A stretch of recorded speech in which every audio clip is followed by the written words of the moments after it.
제가 읽겠습니다. 아브라함이 99세 때에 여호와께서 아브라함에게 나타나사 그에게 이르시되 나는 전능한 하나님이라. 너는 내 앞에서 행하여 완전하라.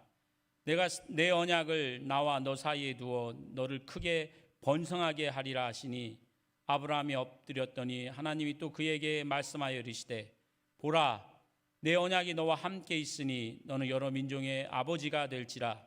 이제 후로는 내 이름을 아브라함이라 하지 아니하고 아브라함이라 하리니 이는 내가 너를 여러 민족의 아버지가 되게 함이니라. 내가 너로 심히 번성하게 하리니 내가 내게서 민족들이 나게 하며 왕들이 내게로부터 나오리라. 내가 내 언약을 나와 너 및 내 대대 후손 사이에 세워서 영원한 언약을 삼고 너와 내 후손의 하나님이 되리라. 내가 너와 내 후손에게 내가 거류하는 이 땅 곧 가나안 온 땅을 주어 영원한 기업이 되게 하고 나는 그들의 하나님이 되리라. 아멘. 네, 여러분 다시 한번 환영합니다. 우리 옆에 있는 분하고 잠깐 인사하실까요? 잘 오셨습니다. 인사하겠습니다. 자, 오른편에 있는 분, 왼편에 있는 분, 뒤에 있는 분도 한번 인사하시죠. 잘 오셨습니다. 네, 여러분 지난 한 주간 너무너무 수고 많으셨습니다. 그리고 새롭게 펼쳐지는 한 주간 우리 하나님께서 우리에게 보여주실 큰 은혜와 또 사랑을 기대하면서 여러분 이 자리에 있는 여러분을 축복하며 환영합니다. 혹시 지난 밤 어떤 꿈을 꾸셨는지 한번 여쭙고 싶습니다. 혹시 꿈 꾸신 분 지난 밤에 손 들어 보시죠. 그냥 꿈, 드림. 아무도 꿈 안 꾸셨나요? 네. 아마 많은 분들이 꿈을 꾸셨을 거예요. 저는 사실 지난 밤엔 꿈을 꾸지 않았지만 저도 자주 꿈을 꾸거든요. 여러분 모두 경험하시지만 어떤 꿈을 꾸면 상당히 기분 좋은 꿈이 있어요. 그래서 하루 종일 기분이 좋죠. 그런 꿈을 꾸고 보면. 특별히 우리 민족들은 꿈에 대해서 상당히 연연하지요. 그래서 좋은 꿈을 꾸면 복권을 사기도 하고 뭐 좋은 일이 있을 것이라고 하는 기대를 더 크게 갖기도 하고, 반대로 어떤 꿈을 꾸면 다음날 아주 뭐 우리 표현대로 찝찝한 하루가 있죠. 뭐 정확히 어떤 꿈인지 생각이 안 나도 그런 꿈이 있는가 하면 정확히 꾸는 꿈도 있습니다. 근데 여러분 많은 분들이 저처럼 그런 꿈을 꾸어보셨을 텐데 어릴 적에 이런 꿈을 많이 꾸었습니다. 벼랑 끝에 서는 꿈이죠. 벼랑 끝. 근데 이 벼랑 끝에만 서면 괜찮은데 여기서 결국은 떨어지는 거죠. 그죠? 내 의지와 관계없이 떨어져요. 그럼 그 기분이 참 묘하죠. 어떻게 표현하기 좀 쉽지 않은 표현인데 그 꿈을 꾸고 나면 뭐 식은땀이 날 때도 있고, 근데 이 꿈을 단순히 뭐 1년에 한 번 꾸는 것이 아니라 반복적으로 자주 꾸기도 하고, 어릴 적에 이런 꿈을 꿨다고 얘기하면 어른들은 키가 크기 위해서 이런 꿈을 꾼다 얘기하죠. 다 그런 얘기 들어보셨죠? 과학적인 근거가 있는지 없는지는 모르겠지만 이 벼랑 끝에서 떨어지는 꿈을 꾸면 키가 큰다 그래요. 그런데 어느 정도 제가 보니까 과학적인 근거도 있는 것 같아요. 왜냐하면 제가 이런 꿈을 어릴 적에 뭐 10대 때 혹은 그 전에 여러 번 꿨는데 나이가 들면서 점점 횟수가 줄더니 이제는 이런 꿈을 언젠가부터는 꾸지 않거든요. 이제 더 이상 제 키도 안 자라잖아요. 그렇죠? 아마도 이 꿈을 안 꾸어서 키가 더 이상 자라지 않는 것인지 아니면 키가 더 이상 자라지 않아서 꿈을 안 꾸는 건지 모르겠지만 어쨌든 나름대로 과학적인 근거가 있는 것 같아요. 이 자리에 있는 우리 청년들은 아직도 이 꿈을 꾸고 있는 분이 있으면 키가 좀 더 자랄 거예요. 그렇죠? 근데 대부분 어른들은 이런 꿈을 더 이상 꾸고 있지 않다라고 생각합니다. 그런데 이 꿈을 제가 웃으면서 얘기했겠지만 그 당시에 이 꿈을 꿀 때는 상당히 기분이 좋지 않아요. 사실 낭떠지 밑에 뭐가 있는지 모르잖아요. 생명을 유지할 수 있는지도 모르는. 그런데 여러분 우리의 삶이 꿈에서뿐만 아니라 이렇게 벼랑 끝에 서게 되는 많은 날이 있다는 것을 알 수가 있습니다. 특별히 여러분 윈터블루라는 것이 있거든요. 윈터블루 들어보셨죠? 그러니까 겨울이 되면 정신적으로 사람들이 좀 약하죠. 정신적인 문제를 일으킬 수 있습니다. 나는 하나님을 믿는 백성이고 나는 말씀대로 사니까 나는 정신적으로 문제가 없어라고 우리가 생각할 수 있지만 예외 없이 우리도 이 겨울이 되면 해를 보지 않으면 해를 덜 보게 되면 정신적인 문제를 알 수 있죠. 특별히 제가 일을 하면서 가장 바쁜 시기를 보내고 있습니다. 1년 중에. 제 지난 10여 년 동안에 군에서 목회를 하면서 1월 말부터 12월까지가 가장 바쁘 해마다. 왜냐하면 많은 군인들이 또 가족들이 정신적인 문제를 호소합니다. 특별히 우리가 코비드 페이티그라는 것이 있고 코비드 블루라고도 하는데, 코비드가 이제 만 3년 이상이 지났잖아요. 그렇죠? 이것이 뭐 3개월이 될지 3주가 될지 몰랐는데 3년이 지나면서 많은 분들이 너무너무 피곤한 거예요. 내가 기대하지 않았던 일들이 벌어졌잖아요. 너무나도 많은 것이 제약이 있어요. 이것이 3년이 돼가면서 너무 피곤한 거죠. 그래서 정신적인 고통을 호소하는 분들이 너무 많아요. 지난번에도 말씀드린 것처럼 이 코로나 시기 전에는 캐나다의 18세에서 65세 사이의 성인들이 정신적인 문제를 호소하는 사람들이 5명 중 2명에 불과했다 그래요. 그러니까 40% 미만이 정신적인 고통을 호소했는데, 이 코로나 시기를 지나면서 5명 중 3명, 최소 60% 이상의 사람이 정신적인 고통을 호소하고 있다는 통계가 있습니다.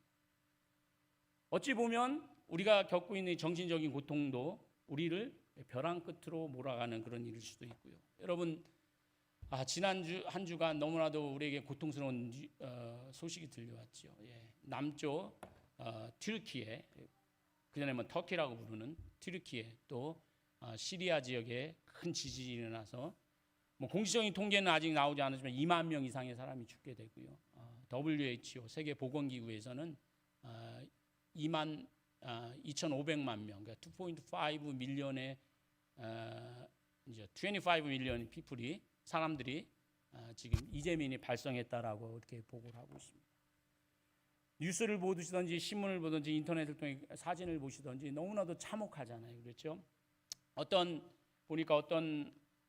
남자가 나와서 인터뷰를 하는데 12명의 가족을 한 번에 잃었다고. 여러분 세보세요. 저희 부모님이 있고 형제자매들이 있고 또 그 형제자매들의 가족을 다 쳐도 사실 우리 주변에 12명을 세기가 쉽지 않은데 한순간에 12명의 가족을 잃었어요. 얼마나 그 고통이 크고 마음의 상처가 크겠어요. 그 사람은 정말로 인생의 벼랑 끝에 지금 서 있는 거죠. 제가 지금 여러분께 보여드리고 있는 사진은 정말 저의 마음을 아주 찢을 듯한 그런 사진인데, 아마 이 사진을 인터넷에서 보신 분들이 계실 거예요. 한 남성이 오른손은 추워서 자기 주머니에 손을 넣은 채 있고, 왼손은 누군가의 손을 잡고 있는 거죠. 사랑하는 딸이 죽은 거죠. 그런데 이 딸이 건물에 갇혀 있는데 아직도 이 시신을 못 꺼내고 있는 거예요. 이 아버지는 이 자리를 떠나지 못한 채 자기도 추워서 손을 오른손에 넣고 왼손으로는 죽은 딸의 사체의 손을 잡고 있는 모습이 인터넷을 통해 기사로 우리에게 전해졌습니다. 여러분, 우리도 아이들 키워보신 많은 분들도 계시고 또 이 자리에 아이들도 있지만, 한 아이를 키운다는 것이 얼마나 힘들고 어렵고 수고가 따릅니까? 얼마나 사랑스러움 또 기쁨이 있고 즐거움이 있잖아요, 반대로. 그런데 이런 아이를 한순간에 잃어버렸어요. 자기가 계획이 있었던 것도 아니에요. 순간에 닥친 지진으로 인한 아이를, 그리고 그 아이의 시신마저도 수습하고 있는 상황에서 이 아버지의 마음이 여러분 어떻겠습니까? 누구의 잘못도 아닌 이 상황에서 그 아버지의 마음, 아마도 이 아버지는 지금 인생의 상식이라고 하는 벼랑 끝에 서 있을 것입니다. 지금 튀르키예에서는 수많은 사람들이 인생의 벼랑 끝에 서 있어요. 수십 년간 30년, 40년, 70년, 80년 동안 쌓아 올렸던 모든 자신의 수고와 또 노력들이, 재산들이, 또 관계들이 하루아침에 다 무너졌거든요. 이제는 정말로 벼랑의 끝에서 떨어질 것만 기다리는 그런 상황 속에 있습니다. 그런데 튀르키예에 있는 저분들만 아니라 우리 모두는 인생의 여정 속에서 벼랑 끝에 서 있을 때가 있습니다. 인생의 벼랑 끝은 다양합니다. 때로는 실패의 벼랑, 또 채무의 벼랑, 질병의 벼랑, 갈등의 벼랑, 이혼의 벼랑, 연약함의 벼랑, 침체의 벼랑, 좌절의 벼랑, 고독의 벼랑, 천재지변의 벼랑, 그리고 지금 그림에서 좀 전에 보셨던 것처럼 상실이라고 하는 벼랑 끝에 내몰릴 때가 있습니다. 자, 그러면 벼랑 끝에 서게 될 때, 혹은 벼랑 끝에 섰을 때 우리는 어떤 경험들을 하게 될까요? 그래서 저는 오늘 벼랑 끝에서 웃게 하시는 하나님의 은혜라고 하는 제목으로 말씀을 준비했는데요. 이 제목은 2006년 당시 미국의 LA의 동양선교교회를 목회하셨던 강준민 목사님이 2006년에 쓰신 책입니다. 이 책에서 제목을 따오게 됐는데 저는 이 책의 제목을 너무너무 좋아합니다. 벼랑 끝에서 웃게 하시는 하나님의 은혜. 벌써 한 17년 혹은 16년 정도 된 책인데 오래된 책이지만 혹시 기회가 되시면 구하실 수 있는 방법이 있으시면 한번 읽어보시면 좋은 책이지 않을까 저는 그렇게 권고를 하게 됩니다. 자, 성경 속에서 보면 수많은 벼랑 끝에 선 사람들의 이야기가 나옵니다. 아니, 엄밀히 말해서 벼랑 끝에 삶을 경험한 수많은 사람들의 이야기가 나오는데요. 먼저는 오늘 제가 읽었던 창세기에 나오는 아브라함과 사라입니다. 자, 아브라함의 나이가 이제 99세가 되었어요. 아브라함의 소원이 있었습니다. 그것은 무엇이냐면 아들을 하나 낳는 거였어요. 아브라함은 99세가 될 때까지 자녀가 없었어요. 아들 혹은 딸이 없었다는 거죠. 그런데 여러분, 이 자리에 있는 대부분의 성인들은 아이들을 낳고 데리고 기르고 양육해 하셨고 또 다 장성했지만 현대에서는 아이를 못 낳는 많은 부부들이 있어요. 우리가 흔히 이제 불임 부부라고 하는데 그들의 고통을 사실은 저희 아이를 낳고 키워본 좀 잘 이해를 못하지만 어쨌든 의학의 힘을 빌려든지 과학의 힘을 빌려서 어느 정도는 불임이 치유가 되기도 하고 또 아이를 낳는 그런 시대를 살고 있어요. 그리고 아이를 일부러 낳지 않는 많은 가족 부부들도 있지요. 그런데 아이를 낳는다는 것이 한 남자와 여자가 만나서 자연스러운 것에 불구하고 이것이 100% 이루어지지 않는다는 것이 문제잖아요. 특별히 성경이 쓰여지던 아브라함이 살던 그 시대에 아이를 갖지 못한다는 것은 너무나도 큰 수치였고 그리고 도전이었습니다. 농경사회였잖아요. 사람의 힘으로 농사를 짓거나 짐승을 길러서 부를 축적하는 그런 시대였습니다. 그러니까 아이를 낳는다는 거, 아이를 생산한다는 것은 그 부를 축적하고 유지할 수 있는 유일한 방법이었어요. 그런데 아이를 못 가져. 아이가 없어요. 그러면 거기서 끝나는 거죠. 자기가 열심히 일해서 또 노력해서 쌓아올린 부가 자기 대에서 끝나는 거죠. 또 시족 공동체였던 이 사회에 아브라함처럼 명성을 얻었던 사람이 족장이 아이가 없으면 그 대를 이어갈 수가 없는 거죠. 그 명예를 더 이상 이어갈 수 없는 거예요. 그 종족을 이어갈 수 없는 거죠. 그래서 많은 사람들은 그 당시에 아이를 못 낳는 것이 저주라고 생각했죠. 아버지 혹은 그 어머니 당사자 혹은 그들의 할아버지나 할머니에 대해서 죄를 지어서 하나님이 아이를 주지 않는다라고 생각을 한 거예요. 아브라함이 그러니 얼마나 그 마음이 부담이 됐겠어요. 어느 정도 이제 포기를 한 거죠. 더 이상 99세가 되었으니 자기에게 아이가 태어날 수 있는 방법이 없는 거죠. 그의 아내 사례 역시 이제 여성으로서의 기능이 막혀서 더 이상 아이를 가질 수 없는 거죠. 절망 속에 있습니다. 더 이상 희망이 없는 인생의 벼랑 끝에 서 있는 거죠. 그때 나이가 99세 이때 우리 하나님이 찾아오신 이야기가 오늘 성경의 말씀입니다. 그런가 하면 신약 성경에 오면 또 벼랑 끝에 서 있던 많은 사람들의 이야기가 있는데요. 그 중에 예수님의 12 제자들이 있습니다. 3년여간 가진 거 다 버리고 포기한 채 우리 예수님 따랐습니다. 고난도 기쁨도 즐거움도 주님 예수님과 함께 보냈습니다. 가진 거 다 버렸지요. 포기했습니다. 예수님만 쫓았습니다. 많은 사람들 앞에 우리 예수님이 기적을 보이셨잖아요. 보리떡 5개, 물고기 2마리로 5,000명을 먹이시는 기적이 현장 속에 있었어요. 거센 풍랑을 잔잔케 하시는 그런 기적 속에 있었습니다. 죽은 나사로를 살리는 현장 속에 있었습니다. 수많은 기적 속에 있으면 너무너무 우쭐해졌죠. 그런가 하면 많은 시간 목마름과 굶주림 속에 고생해야 됐어요. 산길을 지날 때는 길바닥에 잠을 청해야 됐고요. 많은 사람들로부터 또 돌을 맞기도 하고 욕을 먹기도 했습니다. 이런 3년간의 생활을 다 감내할 수 있었던 것은 우리 예수님께서 언젠가 메시아로 이 땅을 다스릴 날이 올 것이다. 그때가 되면 내가 오른쪽에 혹은 왼쪽에 서서 그 권력을 차지하고 많은 사람들로부터 추앙을 받을 날이 올 것이라고 하는 희망과 소망이 있었습니다. 그런데 어떻습니까? 이제 예수님께서 예루살렘 성으로 입성하던 그날 수많은 사람들이 종려가지를 들며 호산나 왕으로 오신 이여 다윗의 자손이여 환호하자네, 환송하자네. 야, 이제 자신들의 꿈이 다 이루어진 것 같았어요. 이제 얼마 후면 우리 예수님이 메시아가 되어서 왕이 되어서 이 땅의 왕이 되어서 자기들도 출세의 길을 갈 것이라는 기대가 가득찼습니다. 근데 웬걸요? 그날 밤 예수님은 무기력하게 병정들에게 잡혀가죠. 한 제자는 예수님을 배신하게 됩니다. 또 다른 제자는 예수를 모른다고 3번이나 부인하게 됩니다. 이제는 정치범과 함께했다라고 하는 그 사실 때문에 자신들도 이제 옥에 갇힐까 두려워 땅굴 속으로 타락방으로 문을 걸어 잠그고 숨게 됩니다. 지금 제자들은 이제 벼랑 끝에 서게 됩니다. 자신들이 가졌던 모든 희망과 소망이 한순간에 수포로 없어지고 이제 인생의 벼랑 끝에 서게 되는 그런 시간이 되고 말았습니다. 그런가 하면 여러분, 성경에 우리가 흔히 고난의 인물이라고 할 수 있는 한 사람을 알 수가 있는데 누굽니까? 성경에서 가장 고난 속에 살았던 사람이라고 한다면 바로 욥을 들 수가 있습니다. 영어로는 욥이죠. 욥의 삶을 보세요. 욥 역시 고난 속에 살았던 사람인 것을 알 수가 있습니다. 성경에서 가장 고난을 경험했던 인물을 말할 때 욥이라고 하는데, 욥은 정말로 성경의 인물들 중에서도 가장 처참하고 고통스러운 고난을 당했던 인물입니다.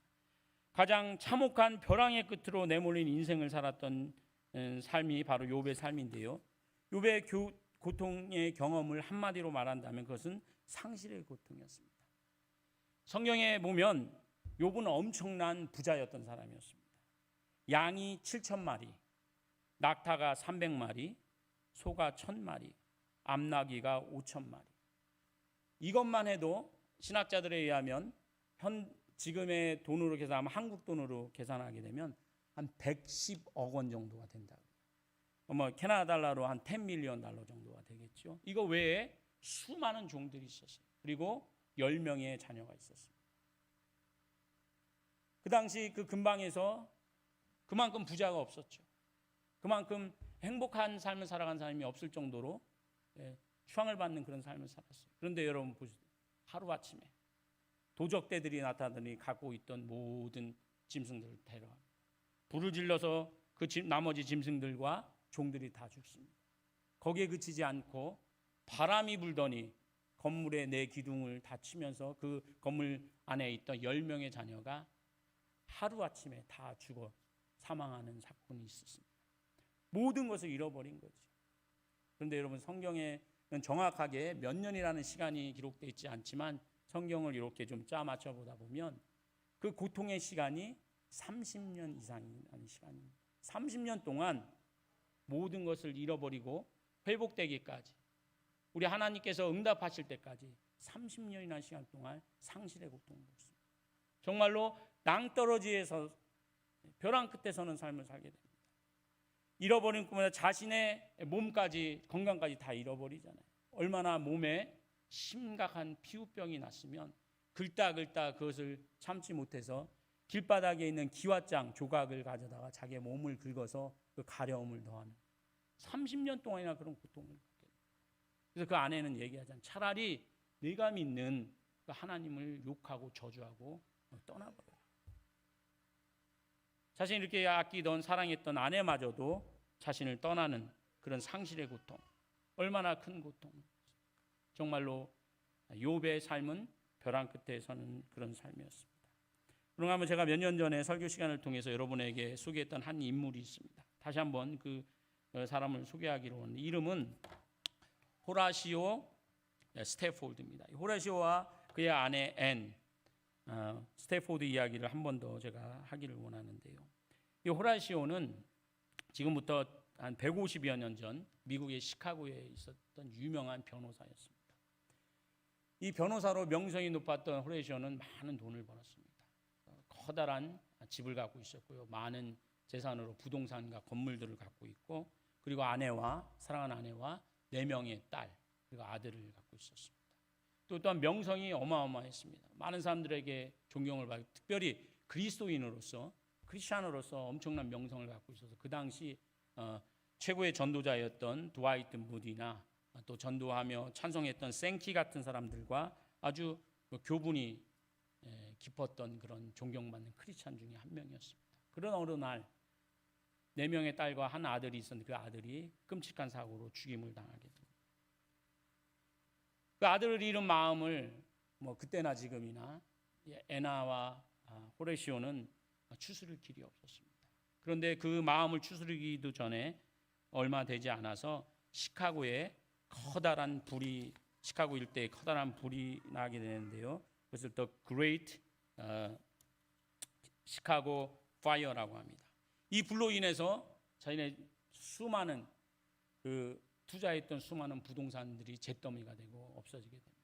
많은 재산을 잃게 되는 거지. 아들을 잃었고 그리고 많은 재산을 잃었습니다. 이제 마음을 좀 추스르기 위해서 호레시오가 가족들과 함께 영국의 런던으로 휴가를 가려고 합니다. 그런데 휴가를 떠나기 며칠 전에 마지막으로 해야 할 비즈니스가 생기게 되어서 이제 사랑하는 아내와 4딸을 먼저 배를 태워 대서양으로 보내게 됩니다. 그리고 며칠 후에 전보를 받게 되는데 그 딸들과 아내가 타고 가던 선박이 좌초된 거죠. 이제 싱크한 겁니다. 그래서 그 배에 타고 있던 4딸이 모두 이제 사망하게 됩니다. 그리고 4딸은 죽고 아내만 살았다는 연락을 받게 됩니다. 그 연락을 받고 이제 영국으로 다시 향하게 됩니다. 여러분 다시 아브라함의 이야기로 돌아가 보겠습니다.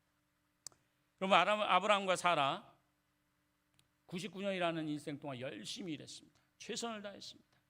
그런데 자식이 없다는 그 이유 때문에 인생의 벼랑 끝에 서게 되었습니다. 그때 우리 전능하신 하나님이 찾아오신 거죠. 그 말씀이 오늘 창세기 17장의 말씀입니다. 아브라함과 사라는 벼랑 끝에서 전능하신 우리 하나님을 다시 만나게 되는 것입니다. 하나님은 아브라함에게 아들을 주시고 그 이름을 아이삭이라고 하는 이름을 주셨습니다. 이 아이삭이라고 하는 이름의 뜻은 웃음이라고 하는 뜻입니다. 웃음. 결국은 하나님은 이 아브라함과 사라에게 벼랑 끝에서 웃게 하시는 하나님이 되셨던 거죠. 그런가 하면 욥의 고난은 어떻습니까, 여러분? 30여 년 동안에 모든 것이 사라지는 고통 속에 살았습니다. 그런데 욥이 이 상실의 고통을 통과하면서 벼랑 끝의 고난을 통과하면서 수많은 하나님의 은혜를 경험하게 됩니다. 상실의 고통을 통해서 정금과 같은 인물이 됐습니다. 상실의 고통을 통해서 하나님을 뵙게 되는 은혜를 받게 되었고요. 상실의 고통을 통해서 용서의 사람이 됩니다. 또한 상실의 고통을 통해서 회복의 기쁨을 누리고 상실의 고통을 통해서 이전보다 더 큰 복을 받는 은혜를 갖게 됩니다. 실제로 하나님께서는 욥이 잃은 모든 재산의 2배를 회복시켜 주십니다. 물론 자녀들도 다시 10자녀를 얻게 되는데 잃은 자녀를 다시 회복할 방법은 없어요. 하지만 여러분 우리가 지금 2023년을 사는 우리들이 또 성경을 보는 우리들이 욥을 보면서 그 많은 고통, 처절한 삶 속에서도 하나님으로부터 은혜를 경험하는 욥을 통해 많은 것을 배우는 것. 그것이 바로 욥이 통해서 우리가 배울 수 있는 것이죠. 욥은 바로 벼랑의 끝에서 하나님께서 웃게 하시는 은혜를 체험했던 것입니다. 여러분 12제자들은 어땠습니까? 12제자들 부활을 경험하게 되잖아요. 그래서 결국 부활을 경험한 우리 제자들은 벼랑 끝에서 웃을 수 있었습니다. 예수님이 십자가에서 돌아가실 때 주님을 사랑했던 이 제자들은 정말로 벼랑 끝을 경험할 수밖에 없었어요. 자기들이 가졌던 희망 모든 것 없어졌잖아요. 정말 모든 것 버리고 포기하고 예수님 따랐는데 그 모든 것이 수포로 돌아가는 그런 순간이었잖아요. 십자가는 인생의 벼랑이었습니다. 그 당시 최고의 흉악범들만 사형을 처할 때 사용하던 십자가형을 우리 예수님께서는 정치병의 몸에 오명을 쓰고 그렇게 감당하셔야 했던 것입니다. 그런데 여러분 이 벼랑 끝에서 부활의 역사를 경험하게 되고 그들은 결국 부활의 증인들이 되었습니다. 12제자들은 부활의 예수 그리스도를 경험하고는 땅끝까지 이르러 복음을 증거하라는 성령의 음성을 듣고 정말 전도자의 삶을 살아가게 되잖아요. 제가 1991년 대학을 다니면서 인도에 선교 여행을 간 적이 있습니다. 인도라고 하는 나라가 정말로 땅도 크고 또 인구도 많고 종교도 다양하지요. 북쪽은 종교의 자유가 사실 좀 없는 곳입니다. 무슬림들이 많고 힌두교가 전체적으로 지배하고, 반대로 인도의 남쪽은 종교가 어느 정도 자유로운 지역이에요. 그래서 그곳에는 많은 캐톨릭 교회들도 있고 개신교회들도 많이 있습니다. 제가 갔던 교회 중에 한 교회, 캐톨릭 교회가 세인트 토마스, 도마 교회죠. 성 도마 교회. 근데 그 교회에 하면 전설이 있는데 예수님의 제자였던 토마스가 거기까지 온 거죠. 유대 땅에서 인도까지 와서 복음을 전하는 거예요. 좌절하고 불안해하고 부활의 예수를 만났을 때 그 손에 손가락을 대보지 않으면 믿을 수 없겠다고 의심 많았던 그 도마가 부활을 경험하고는 인도, 그 세상의 땅끝인 인도까지 와서 복음을 전하다가 그곳에서 순교하고 그 손가락이 아직까지도 보관돼 전했던 전설이 있어서 보관하고 있는 교회를 가본 적이 있습니다. 여러분, 그렇습니다. 바로 이 십자가 끝이 아니라 제자들에게는 그 십자가가 새로운 시작이 되었고, 그들은 예수님의 명령을 따라 세상 끝까지 이르러 증인이 되는, 결국은 인생의 고난의 벼랑 끝에서 웃을 수 있는 은혜를 경험하게 됩니다. 여러분, 그리고 다시 한번 호레시오 얘기를 하도록 하겠습니다. 호레시오는 어땠습니까? 이제 네 딸이 죽었어요. 사랑하는 아내만이 영국에 이제 겨우 살아서 남아 있습니다. 호레시오가 이제 그 아내를 만나러 배를 타고 대서양을 가는 중에 배 위에서 잔잔하게 일어나는 파도를 보면서 글을 쓰게 되는데, 그것이 바로 우리가 잘 아는 찬송입니다. 영어로는 It is well with my soul. 한국 찬송은 이렇게 하죠. 내 평생에 가는 길 순탄하여 늘 잔잔한 강 같은지, 큰 풍파로 무섭고 어렵든지 나의 영혼은 늘 편하다. 내 영혼 평안, 내 영혼 평안, 내 영혼 평안. 평생에 그의 삶이 어쩌면 순탄했는지는 모르겠습니다. 늘 잔잔한 강 같았습니다. 그런데 어느 날 갑자기 한 번에 그 짧은 시간에 광풍이, 큰 풍파가 몰아치더니 수많은 재산이 순식간에 없어지고 아들이 비참하게 죽임을 당하고, 그리고 또 사랑하는 내 딸마저도 잃는 아픔을 겪게 됩니다. 그러나 그러한 풍파 속에서도 예수님의 은혜 때문에, 하나님의 은혜 때문에 나의 영혼은 늘 편하다라고 하는 고백, 우리가 정말 이해할 수 없는 고백을 호레시오는 하는 것입니다. 여러분, 그리고 이러한 그의 고백이 후에 찬송으로 만들어져서 오늘날까지 우리의 입에 불려지고 수많은 사람들이 그리스도께로 돌아오고 또 돌아온 후에도 이 찬송을 부르는 놀라운 역사가 일어나게 된 것입니다. 결국은 이 호레시오와 에나의 삶도 벼랑 끝에 있었지만 우리 하나님께서 그들의 삶을, 그들의 인생을 웃게 만드시는 은혜를 제공해 주신 것입니다. 여러분, 이제 우리가 기억해야 될 것은 무엇일까요? 인생을 살아가는 동안 우리 모두는 벼랑 끝에 서게 되는 날들을 경험하게 됩니다. 그 벼랑이 300m 높이의 높은 벼랑일 수도 있고 단지 10m의 그저 높지 않은 벼랑일 수도 있습니다. 이 벼랑 끝에 서게 되는 혹은 몰리게 되는 경험은 저와 여러분 누구나 할 수 있는 것이고, 또 오늘 지금 이 시간 경험하고 있는 분도 있을 수 있을 것입니다. 그러나 중요한 것은 무엇이냐? 우리의 하나님은 그 벼랑 끝에서 우리를 웃게 하시는 하나님이십니다. 여러분이 지금 겪고 있는 그 벼랑이 아무리 높다 할지라도, 아무리 절박하다 할지라도 우리 하나님은 분명히 우리에게 훗날 웃음을 선사해 주실 것입니다. 그래서 유명한 미국의 전설적인 야구 선수의 말을 기억하게 되는데, 끝나기 전까지 끝난 것이 아니다. 야구는 9회 말 투아웃부터라고 그렇게 이야기하죠. 여러분, 그렇습니다. 모든 것이 끝나기 전까지 끝난 것이 아닙니다. 때로는 우리가 인생의 항해 속에서, 우리의 인생의 항해 속에서 풍랑을 만나게 됩니다. 풍랑을 만나면 요동할 수밖에 없어요. 이쪽으로 흔들리기도 하고 또 이쪽으로 흔들리기도 하고, 하지만 때로는 그 풍랑은 우리로 하여금 목적지로 더 빨리 우리를 인도할 수 있다라고 하는 생각도 할 수가 있습니다. 마침내 하나님은 소원의 항구로 우리를 인도해 주십니다. 하나님은 때로는 서서히, 때로는 그리고 마침내 우리를 구원해 주시고 우리에게 은혜를 주시는 분이십니다.